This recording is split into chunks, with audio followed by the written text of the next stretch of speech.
Anand LCB પોલીસે પ્રતિબંધિત Chinese plastic દોરીની 192 ફિરકીઓ સાથે એક ઇસમને ઝડપી પાડી કાયદેસરની કાર્યવાહી હાથ ધરી છે। સમાચાર વિગતે જોઈએ।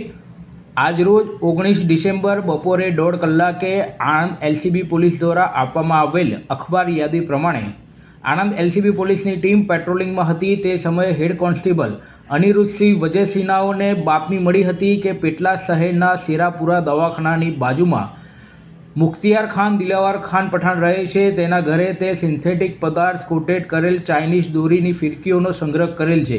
જે બાતમીના આધારે પોલીસની એલસીબીની ટીમ ત્યાં તેના ઘરે દરોડો પાડવા માટે પહોંચી હતી અને તેના ઘરે દરોડો પાડીને તપાસ કરતા તેના ઘરેથી ચાઇનીઝ દોરીની 192 નંગ ફિરકીઓ મળી આવી હતી। પોલીસે કુલ રૂપિયા 19,200નો મુદ્દામાલ કબજે કરી આરોપી મુખ્તિયાર ખાન દિલાવર ખાન પઠાણને ઝડપીને કાયદેસરની કાર્યવાહી હાથ ધરી છે।